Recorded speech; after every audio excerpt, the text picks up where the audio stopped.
ایک دو مسئلے واجبات وضو کے سلسلے میں کل آپ کی خدمت میں بیان ہوا کہ وضو میں چہرے کو اور دونوں ہاتھوں کو ایک بار دھونا واجب ہے اور دوسری مرتبہ مستحب ہے، تیسری مرتبہ حرام ہے اور جائز نہیں ہے۔ تو وضو میں پہلی مرتبہ دھونے کے لیے دو چیزیں شرط ہیں۔ پہلی چیز یہ کہ وضو کے قصد سے دھونا، یہ میں وضو کے لیے دھو رہا ہوں، اور دوسری چیز یہ ہے کہ پانی مکمل طور پر تمام عضو تک پہنچے۔ یہ دونوں چیزیں شرط ہیں۔ ابھی عام طور پہ ہم وضو کرتے ہیں تو چہرے کو ایک دفعہ پہلے ایسے ہی تر کر لیتے ہیں، جو ہے گیلا ہاتھ لگا لیتے ہیں تاکہ چہرہ بھی گیلا ہو، تر ہو جائے، تاکہ جب وضو کا پانی ڈالے تو ہر جگہ پہنچے۔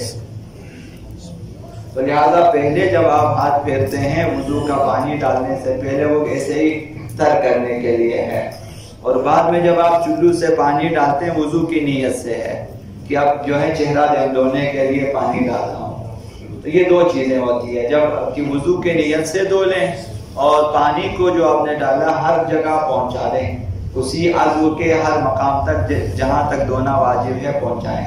یہ دو چیزیں۔ تو لہذا پہلی مرتبہ ایسا کام کیا کہ آپ نے پانی ڈالا اور وضو کی نیت سے دھویا اور پانی کو ہر جگہ پہنچا دیا تو یہ ایک بار شمار ہوگا۔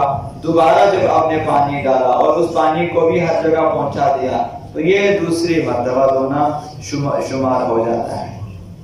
تو یہ دونوں شرائط اگر ہوں تو دوسری مرتبہ دھونا ہے۔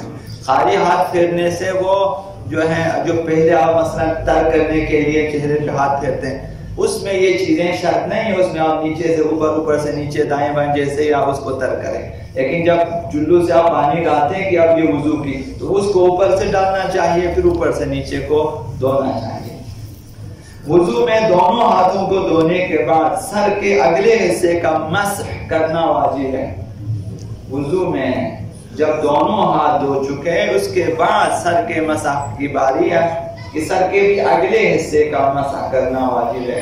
سر کے 4 حصے کیے جاتے ہیں، ایک دائیں طرف جو کان کی طرف ہے، ایک بائیں طرف جو کان کی طرف ہے، ایک پیچھے گردن کی طرف اور ایک سامنے جو پیشانی کی طرف ہے، سامنے سر کے اوپر۔ یہی وہ مقام ہے جہاں پہ آپ کو مسح کرنا ہوتا ہے اور یہاں مسح کرنا واجب ہے۔ باقی 3 سائڈ پہ اگر آپ جو ہے مسح کریں باطل ہے۔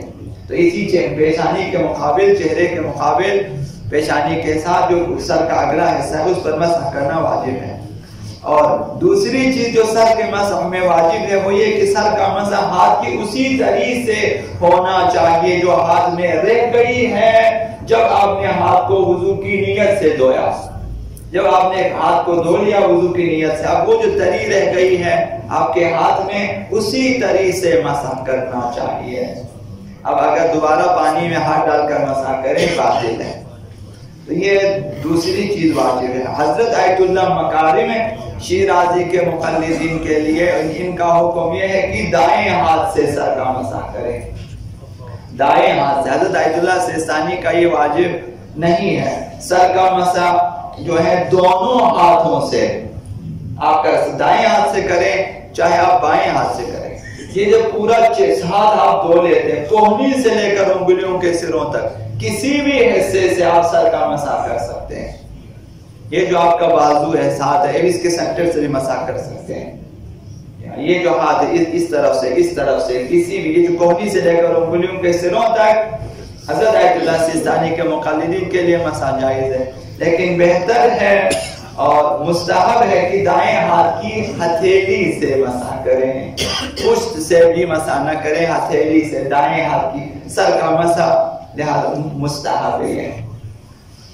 اور وضو میں واجب ہے کہ سر کا مسح سر کے 4 حصوں میں سے پیشانی کے مقابل ایک حصہ اس پر کرنا واجب ہے، اور اس حصے میں جس مقدار میں بھی مسح کرے کافی ہے۔ ضروری نہیں ہے کہ پوری ہتھیلی، ضروری نہیں ہے کہ 3 انگلیاں، ضروری نہیں ہے۔ تو لہذا 1 انگلی کے برابر بھی آپ نے سر پہ ہاتھ رکھا اور کھینچا تھوڑا سا، یہ مسح ہو جاتا ہے سر کے اگلے حصے پہ۔ لہذا 3 انگلیوں سے خیر بہتر ہے کہ انسان سر کا مسح کرے، رکھیں اور نیچے کی طرف کھینچے۔ مسح کا طریقہ یہ ہوتا ہے۔ اور جو بعض لوگ جس طرح کرتے ہیں کہ وہاں پہ جو ہے انگلیوں کے پوروں کو رکھ لیتے ہیں پھر اس کو آرام سے رگڑتے ہیں، یہ باطل ہے، صحیح نہیں ہے۔ اس میں آپ مسح ایک بار ہوتا ہے، ایک مرتبہ کھینچنا ہوتا ہے، 2 مرتبہ نہیں، 3 مرتبہ نہیں۔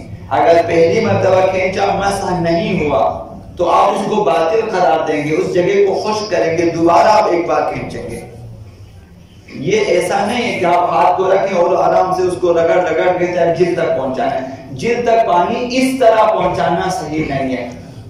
مانگ نکالیں اگر بال لمبے ہیں، اگر بال چھوٹے ہیں، چھوٹے سے مراد یہ کہ ابھی جو پیشانی کے سامنے بال ہے اوپر یہ بال دوسرے سائڈ پہ نہیں آتا، یہ بال یہیں پہ رہتا ہے، اتنی لمبائی میں کوئی مسئلہ نہیں ہے، آپ اسی بالوں کے اوپر ہاتھ کھینچے مسا ہو جاتا ہے۔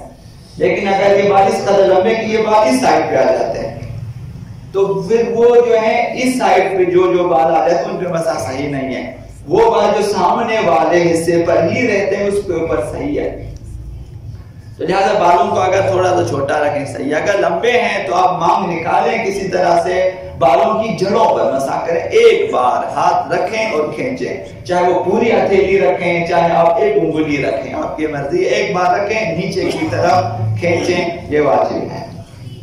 سر کے اگلے حصے کے جلد پر بھی صحیح ہے، سر کے اگلے حصے کے بالوں پر بھی صحیح ہے، لیکن اگر سر کے بال اتنے بڑے ہوں کہ کنگھی کرنے پر چہرے پر آ جاتے ہیں، چہرے پر یہاں پہ مثلا آ جاتے ہیں، مثلا پیشانی کو بھی کراس کر کے نیچے چہرے پہ آ جاتا ہے اور دوسرے حصوں تک پہنچ جاتا ہے، طرف کان کے سائڈ پہ اور بائیں کان کے سائڈ یا پچھلے سائڈ پہ پہنچ جاتا ہے سر کے اگلے حصے کا، اس قدر اگر لمبے ہیں تو لازم ہے کہ مانگ نکالیں اور بالوں کی جڑوں پہ مسح کریں۔